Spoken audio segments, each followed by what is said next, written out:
everyone's like, stay back, everyone, stay back. And Yusuke, he fights through the crowd, and there's just this big chunk of a building missing. Who the hell did that? And then Yusuke looks over, and it's the fucking Toguro brothers, or at least the younger one, just on a bike going, hi. He's like, oh! And then Yusuke walks up, and the Toguro brother walks up to him, and they just start talking to each other. You don't know what they're saying. And they start whispering and things. And then Kuwabara, he shows up. He's like, oh, what the hell? He's also doing like internal monologue. He's like, oh God, I just really miss Yukina. I'm just really fucking sad. But then he sees the ruckus chat and the racket, and he sees the part of the building. But then he looks over and he sees Yusuke talking to the fucking Toguro brothers. He's like, whoa! I have to review Yu Yu Hakusho Season 2, Episode 1, Chad. The Dark Tournament Saga, which is, I've been told, is a beloved arc within the series, Chad. I also assume in the manga as well. This is, I guess I must have watched some episodes of this season or seen clips of the season, because I remember back in the day, when I first started reviewing Yu Yu Hakusho, again, thank you to Glee for your incredible support making this possible. I was like, my only exposure to it was seeing some clips on maybe like Adult Swim or Toonami at the time. And I'm like, oh yeah, that's the show it's the tournament show where they're always fighting in a tournament. That's what I always thought it was about. But then I was like, wait, he's a spirit detective and he was a ghost and he's fighting demons. I didn't know anything about that. So I just thought it was like, kind of like a Dragon Ball knockoff. Again, my own ignorance, Chad, on full display. I mean, there's a lot of Dragon Ball DNA in the show, but, it's not. I think probably better than Dragon Ball, honestly, because it wraps up that fighting quick. Doesn't spend a lot of time on it, which I appreciate and admire.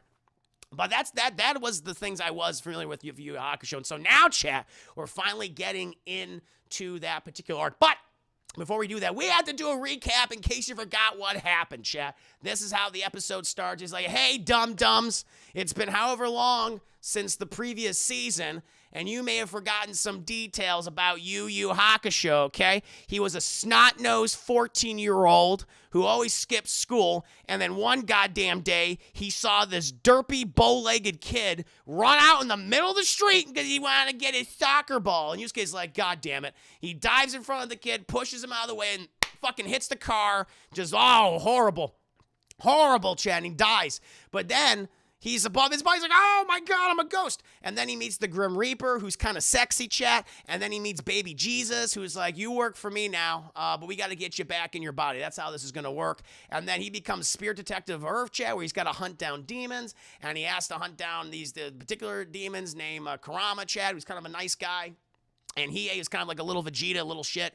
And they inevitably end up helping him. Also, his former rival, Kuwabara, funny enough, he had spirit powers, chat. He's really in tune with the nether realm, if you will, the ghost realm, the baby Jesus realm, if you want to call it. And they go on all sorts of adventures. They fight a demon called Randy with the voice actress of Frieza as his mentor, as his trainer. They then go fight these things called Force-Stained Beasts. One guy was Gorbanzo Bean. The other one was Bukaki, chat, who, he was very weird. He died 3 times, and they had to put him down. But yeah, you had Gorbanzo Bean, you got Bukaki, you had Szechuan Sauce, who was not, he didn't last very long. He lasted like 10 minutes. And then you had Link from Legend of Zelda and Iago. They defeated them, chat. And then you had this whole arc where they're trying to save Elsa from Frozen, right? They call her Yukina, the Ice Princess, but it's fucking Elsa. We all know what it is. And so they have to go attack this compound, which is controlled by one of the greatest criminals of the world, Chad. This criminal lord, if you will, mob boss, if you will, Chad, Mr. Spuds. And Mr. Spuds has this duo, this fighting duo called the Toguro Brothers, chat. They're like the Mario Brothers, except gross.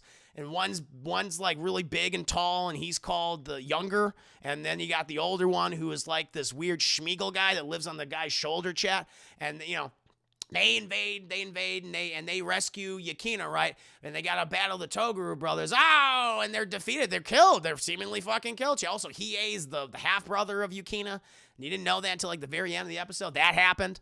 And also Kuwabara is like constantly lusting after Yukina. But does she feel the same way about him? And then there's this other character named Kylo Ren.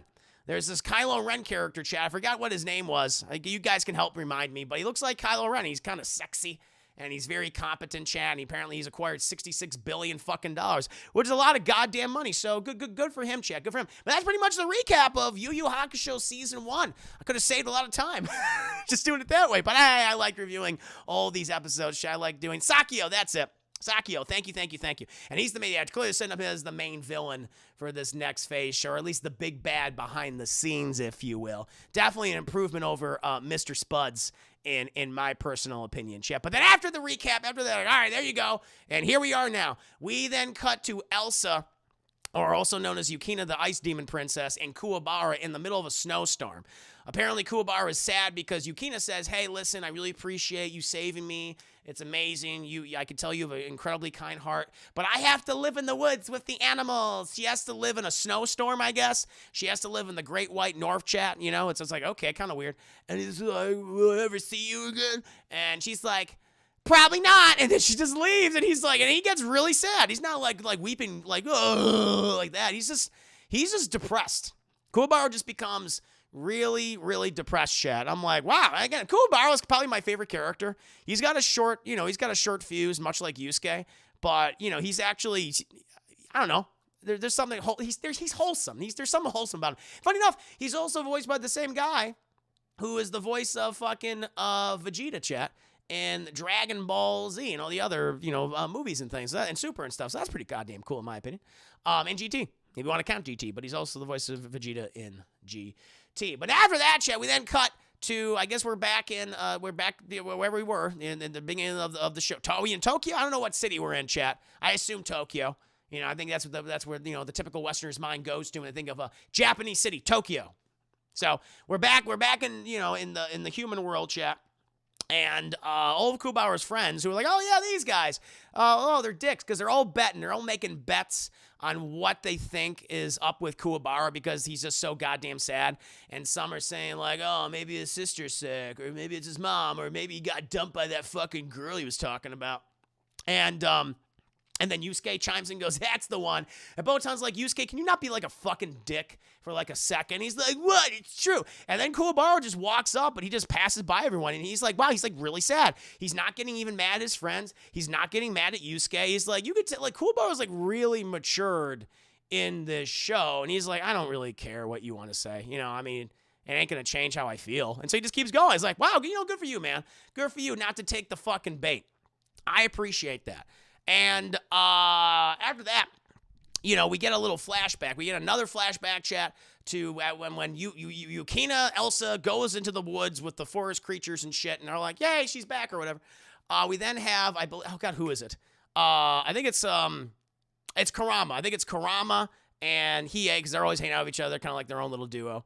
And Karama's like, man, I mean, why don't you just talk to her and tell her that, you're her brother. I mean, I think she'd appreciate that. And he is like, first of all, no, don't tell me what to do. Second of all, I don't think she's going to appreciate the fact that her brother is a wanted fugitive and criminal and, has done all these horrible things. I'm trying to make amends, but I don't want her to know me that way. And, I've always kept a distance. And that's how I want to do it. And he's like, and then his third eye, which he keeps under a headband, glows. Which you saw in the episode one of the episodes where Yusuke fought him when he tried to like kill all the Humies and stuff. And he's like, and is that why you got the surgery for the third eye? Because I guess in one flashback, I think it was like a couple episodes ago, he got this weird fucking demon surgery and it put like shit inside of him, and I guess it was the eye as well. And Karama asks him, like, is that why you put the eye inside your head? And he's like, I'm not telling you nothing. So it's like, all right, clearly that was indeed the reason, chat. No doubt about it. Eventually, we can then cut back to Yusuke and Botan, and they're walking, chat. They're walking the sidewalks, and Botan's like, well, have fun with Kiko. And he's like, oh. And I guess Botan was leading him into a secret date, a trap, if you will, a night trap date, if you will, chat, with Kiko, who for the life of me, I don't understand what she sees in Yusuke, but he's just like, he's hot. She likes fucking bad boys, chat. She likes delinquents. Clearly, that is her fucking kink. And yeah, they're going on a date together. And she's like, we're going to go shopping, and then we're going to go to the park, and then we're going to go to the movies, and then we're going to get ice cream. We're going to eat ice cream. You're going to feed me ice cream. And he's like, dude, really? She goes, yes. And so that's what's happening. While Botan, she goes back to baby Jesus, right? And they're reviewing the various cases and all the successes, chat. Like I already told you, the stuff with Randy, the stuff with the Four Saint Bees, the stuff with, the Toguro Brothers and all that. And, Botan's like, wow, these situations kept getting more and more dangerous. Like, how did you have the confidence in both Yusuke and Kuwabara to accomplish this task? Did you ever thought that they might perish? There were situations where I thought we would. And Baby G's like, I would never put you in danger. That's the last thing I would do. I had eternal confidence in their abilities, and we trained them well. And then one of his ogre assistants walks out, and he goes, sir, what do you want me to do with the eulogy that you wrote and your suit for the possibility of Yusuke's funeral? And Botan's like, what the fuck, dude? And he's like, I'm an asshole. And he is. Baby Jesus in this is a prick. Especially in the last couple episodes, Chad's like, of the first season, like, fuck this guy. Fuck Baby Jesus, Chad. Also, they have another tape because they're reviewing the footage. Apparently, I don't know. Again, this is weird. I don't know who has this fucking camera that's been flying around, Chad, that's been watching the events of all these spirit detective cases, but they have something there. And Baby Jesus is reviewing the tape, but then they realize the tape kept going, and it's focused on one of the Toguro Brothers, Chad, and they're like, oh my God, because in the footage, the Toguro Brothers, they are alive, chat. Like the spirit sword that was stuck in Younger's tum-tum, it wasn't really stuck in there. He just manipulated his muscles to make it look like he got stabbed, but he was just kind of holding it with his man meat, chat. His man meat. And so he just kind of pulls it out of him and he's fine. And then his other brother became like a meat sword, chat. He becomes the weird, gross Schmiegel man that he is. And they just kind of get up and they clean themselves off. And then the fucking TV screen pops on and it's fucking Kylo Ren, chat. Or, what's his name? Sushi? What the hell was it? Sakio. Sakio, chat. He pops on. He's like, Toguro Brothers, you've done well. And you're like, oh, shit, they've been working for him the whole time. And they took the fall in the fight. That's what it was, because this whole thing was a fucking ruse. It was a whole ruse, chat, to just get the Toguro Brothers to fight, Yusuke and Kuwabara, to see what their powers and their strengths, of course. Well, it was also to acquire the fortune of Mr. Spuds. Chat. So he's like, I got $66 fucking billion to spend, and this is nice. And speaking of Mr. Spuds, he's just up in the control room still, losing his fucking mind. He has gone insane, chat. Like, we know, he's like, potatoes. He's just talking about potatoes, chat, and French fries and loaded baked potatoes. Those are good, but they're a lot of calories, chat. And so, they're like, and Sakio, at this point, he's like, well, we're just going to prepare for the dark tournament. Ooh, the next arc, it'll be very exciting. Are you guys ready? And they're like, hell yeah, we are. We're going to make a lot of money. Also, but the thing is, like, every once in a while, like the younger Toguro brother, he'll mention something that makes him seem pretty honorable, because he says, sir, I made sure that we let the girl go. I didn't think there was a point to holding her anymore. I didn't like the way she was treated. I'm like, this is interesting. This guy who's so fucking brutal and scary, and yet he has this kind of weird honorable streak to him.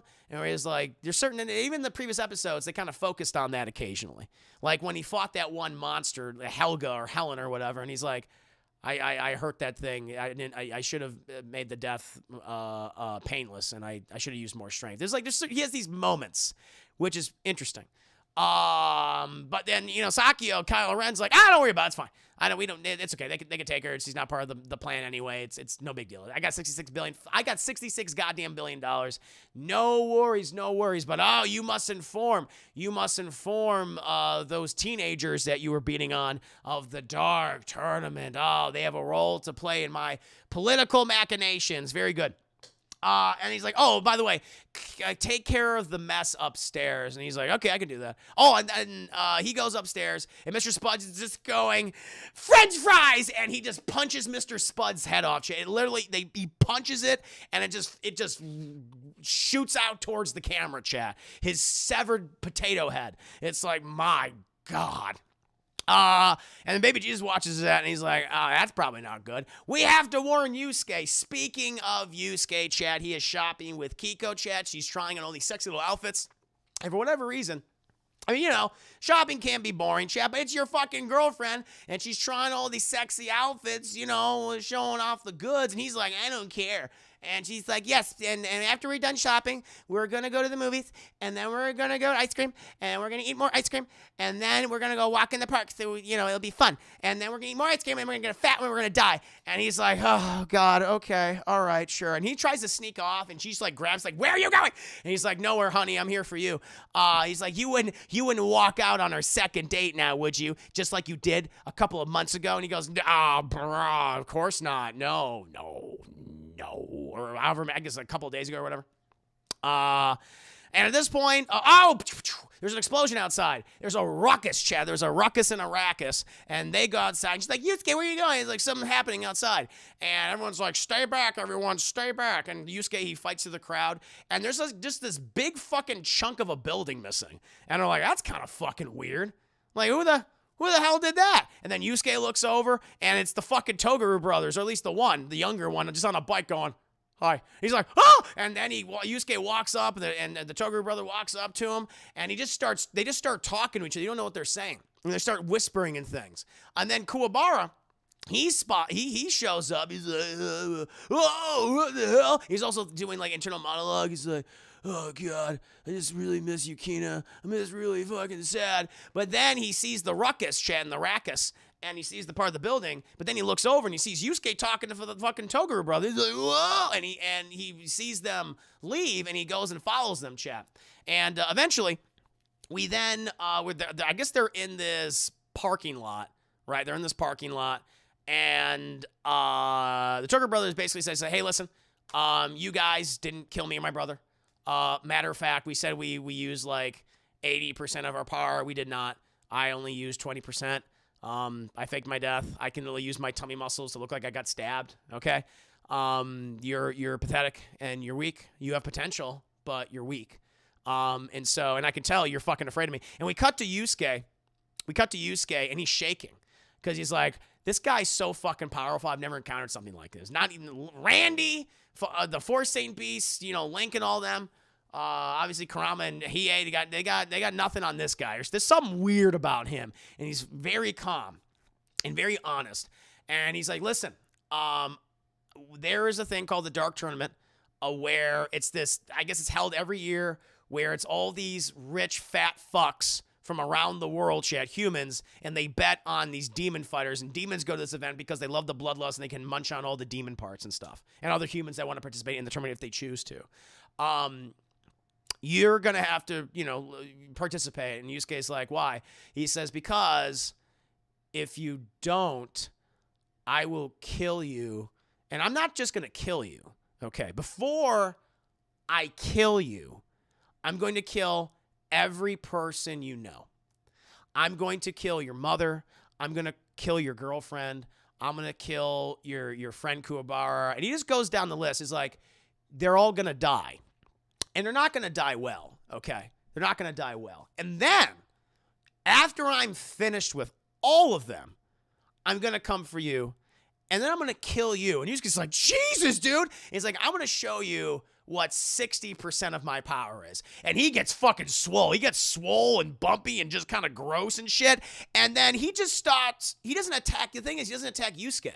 He just starts moving around him. He starts jumping around, and he starts knocking all of the pillars in the parking garage and everything, just hitting him. They're exploding. So he's obviously the guy that created the ruckus and the rackus outside the shop. And eventually, the whole fucking parking garage just comes down. Yusuke's, trying to fucking get out for his life. All collapses. And, Yusuke, he gets out of the debris. And, fucking the Toguro brother, he's just standing there because it all fell around him. And he just walks up to him, and he puts his hand on his shoulder. He's like, listen, I just want to let you know, you're not in control here, okay? I am completely serious in regards to my threat, all right? I will kill everyone you know and love, all right? Painfully. You're going to participate in this tournament.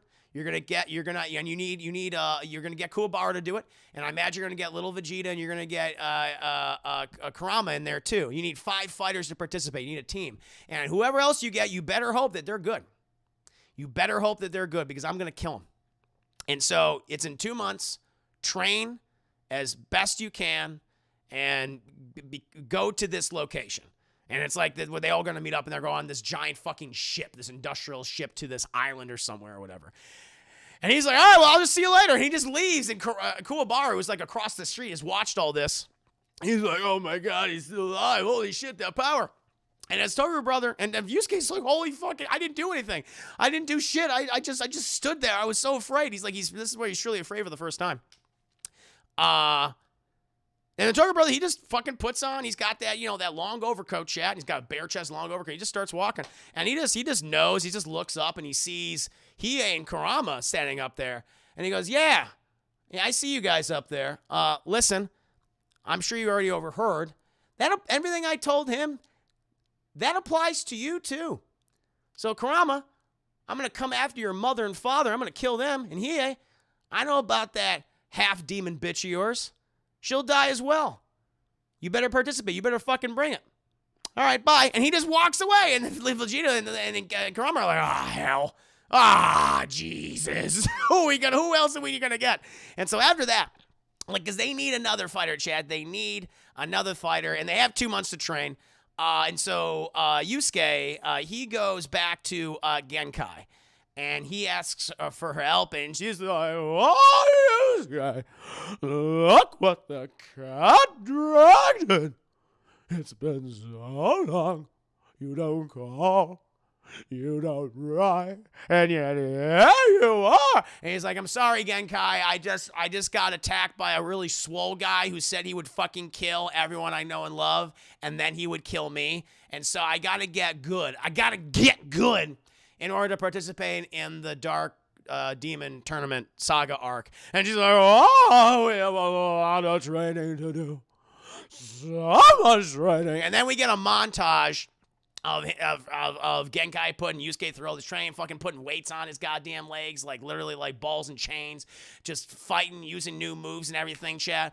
It's like 2 months of this. And then we also get Kuwabara training with Hiei and Kurama, and they're doing their own thing, chat. They're just trying to get good.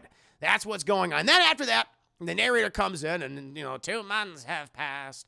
And now we're in this forest. And we go to this clearing within the forest. It's just filled with a bunch of horny, thick demons. Just muscular, thick, horny demons. And like, yes, the dark tournament. I can't wait. Soon, the blood, it shall quench our thirst. And everyone's like, God damn. Because then you have Kuwabara, you have Hiei, you have Kurama. They're all there. And they're going, Jesus Christ, these guys are embarrassing. And because the thing is, Kurama and Hiei are demons too, but they're kind of respectable and they're not like weird and gross. And you have these other ones which are clearly just like yeah, I can't wait to kill and everything. And they're just waiting there, and then all of a sudden Yusuke finally shows up and his hair's a little bit longer. He seems fucking tired. He's like, hey guys, he's like, hey Yusuke, hey, did you manage to get another fighter? He's like, yes, I did get another fighter, but they have not revealed their identity. And the person that shows up, it's literally Genkai with a fucking, mask on. It's like a shawl she's just wrapped around her head, but she's wearing the same outfit. And so I'm like, this is kind of weird. They're not saying who she is and you're telling me that they don't reveal that this is obviously Genkai.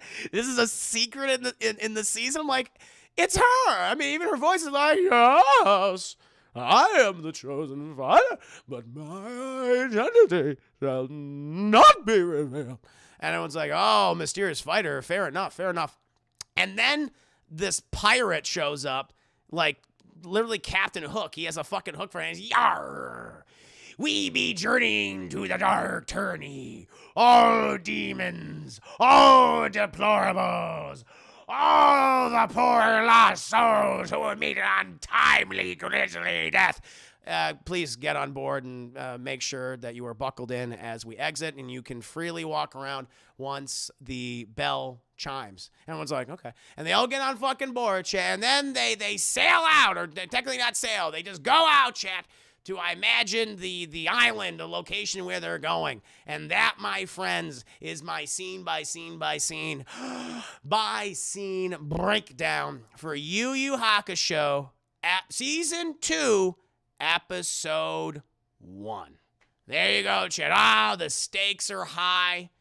You know, you got demons, they're surrounded by enemies, chat, the worst of the worst. And what about the Toguro brother, chat? What about that? What about the younger? What about the elder? What are those creepy fucks doing? What about Kylo Ren? What's he gonna do? We'll find out next time. Next time I review it, chat. Episode 2 of Season 2. Should be fun.